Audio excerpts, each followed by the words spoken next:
Assalomu alaykum hurmatli obunachilar. Xudo xolasa yana navbatdagi ishlarimizni tugatib, ustonovka jarayonlarini hozir bitkizdik. Ozgina obzor qilib o'tamiz.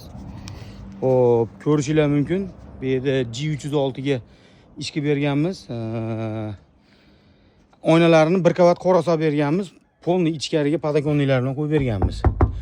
O'rtada ochishlari bilan eshiklari, zamoylari har doimgidek ochilib yopilishlariga alohida ahamiyat berib qo'yasizlar. Xudo xolasa mana ochib maza qiladigan narsa. Ichkaridan ko'rsatishim mumkin mana. Podakonliklarni ham chiroyli qilib ustonovka qilib berganmiz. Xo'p. Bu yerda yana tashqarida romimiz ham bor. Ko'rishinglar mumkin. O yerda bitta romimiz bor, hozir uni o'rnatyapmiz, xudo xolasa. Kimda shunaqa xizmatlar bo'lsa, bemalol aloqa chiqarasizlar. Xo'p.